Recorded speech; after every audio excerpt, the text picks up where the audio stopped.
Hoje é aniversário da minha filha Laísa. Laísa faz 9 anos de idade. Há 9 anos atrás eu experimentava uma das sensações mais poderosas da Terra, que é ser mãe de uma menina. Gestações completamente diferenciadas. Para você que não sabe, eu tenho 3 filhos.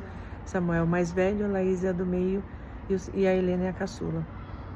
Eu me casei com 37 anos, o meu primeiro filho nasceu com 39 e a Laísa nasceu com 42 anos. Quando eu tinha 42 anos, ela veio ao mundo linda, parecendo uma lua cheia, o rosto vívido, cheio de energia, de graça.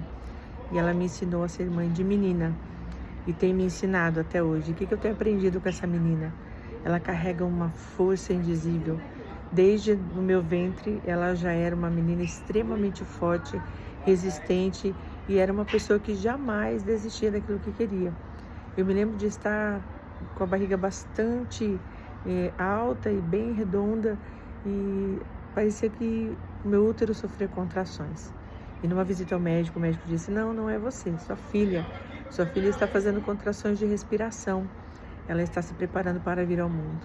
E aí então fomos ao médico, esse foi o médico de plantão, e o médico normal, assim, da nossa consulta normal, ele disse: olha, nós temos aqui uma menina muito grande.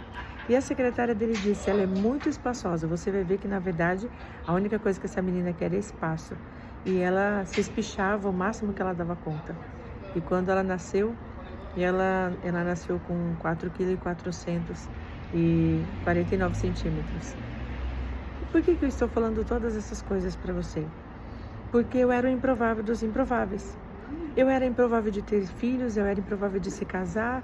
Aos olhos de muitas pessoas e de muitos comentários, nem todos tão bondosos assim, muitos maldosos, brincadeiras que se escondiam, que traziam escondidas em si um comentário ruim, coisas que nem sempre caíam tão bem. Eu procurava levar da melhor maneira possível, porque já naquela época eu começava a entender que cada pessoa só dá aquilo que tem. As pessoas falam muito mais de si do que dos outros. E eu me tornei aos olhos de muitas pessoas improvável. Uma mulher, moça, se casando aos 37 anos. Engravidando aos 39, o primeiro filho nascendo com 40 anos, sem nenhuma intercorrência, sem nenhum problema. A segunda filha já nos 42 anos e a terceira filha com 44, após uma bariátrica. E tudo isso porque eu acreditei numa palavra e eu me firmei nessa palavra. Eu me firmei em algo que estava brotando no meu coração com todas as forças. E quando então eu passei a olhar para isso, eu permiti que isso tomasse conta da minha vida. E eu não mais fosse refém do que os outros queriam que eu vivesse, do que os outros queriam que eu entendesse. Eu quero trazer para você uma palavra de que você deve olhar para aquilo que faz total sentido para você. Meus filhos, quando querem algo, eles fixam naquilo, e mãe eu quero, mãe eu quero, mãe eu quero, pai eu quero. E mesmo quando eles levam não até o final de coisa, dependendo das circunstâncias, eles não desistem. Do que é que você tem desistido? O que é que você tem deixado pelo caminho, aberto mão e usado circunstâncias para dizer que não vai dar certo, que você não vai conseguir? Talvez você chegou num ponto complicado da sua caminhada que você está pensando que não há mais para onde você respirar ou esticar. Eu ouvi essa semana, umas 2 semanas atrás, uma palavra que eu já tinha escutado várias vezes. Quando o ser humano pensa que já acabaram as suas forças, ele ainda tem mais 40% reservado. Onde estão os seus 40% de força? Aonde você está desperdiçando? Talvez você vai se dar conta que você está desperdiçando do seu tempo ouvindo conversa dos outros, dando ouvidos para palavras que não têm nada a ver com a sua existência. Talvez você vai descobrir que você está gastando o seu tempo se justificando para pessoas que não sabem quais são seus sonhos, seus projetos, suas realizações.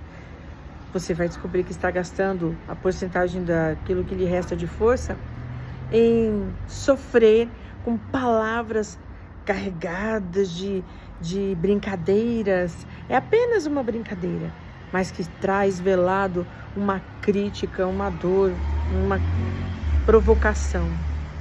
Eu falo para os meus filhos: cuidado com a síndrome da hiena. A hiena é aquela que dá risada daqueles que estão fazendo algo quando ela não foi capaz de fazer absolutamente nada. Pessoas que dão risada de você, que debocham de você, que criticam o que você está fazendo, o que você está vivendo, muito provavelmente elas não realizaram nada na vida. Sabe por quê? Porque aquelas pessoas que estão realizando alguma coisa na vida, as pessoas que estão promovendo algum tipo de mudança na história dela e dos outros, ela não tem tempo para cuidar da vida dos outros.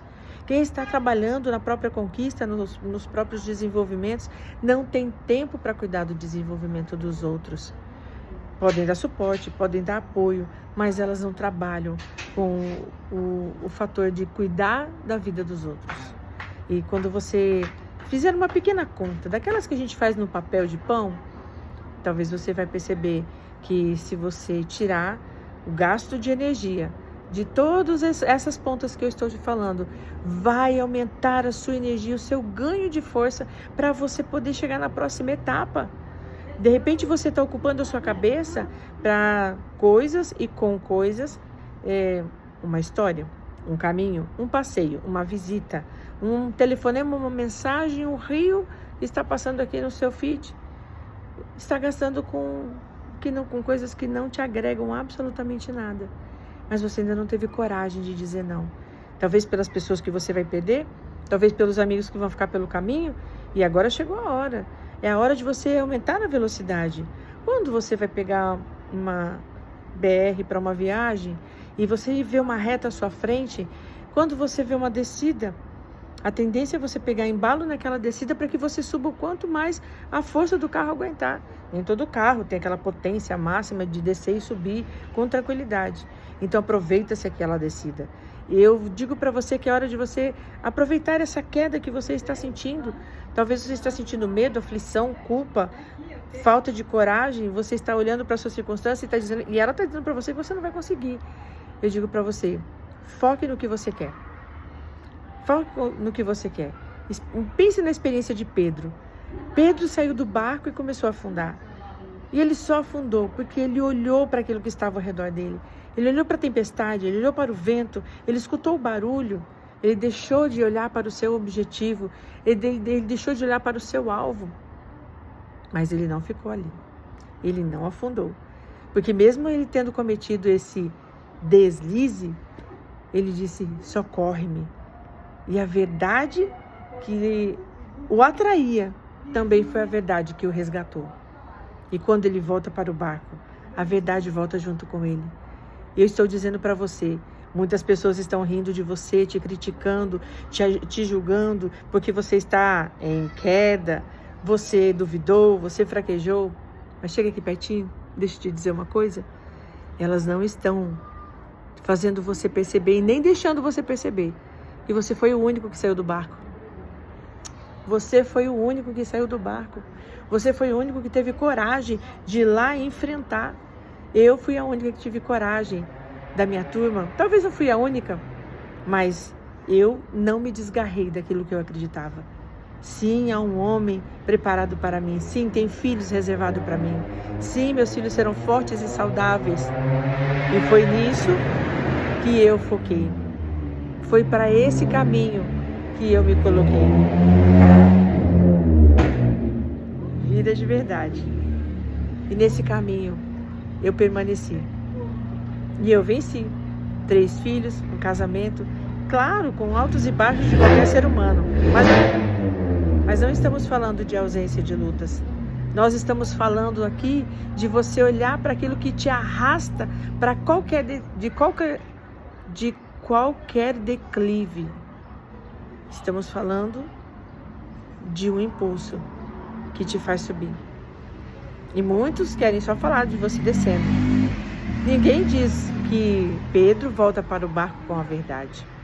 Ninguém diz que Pedro volta para o barco munido do que ele precisava. E aqui que eu quero dizer para você, não tenha medo, porque você saiu do barco.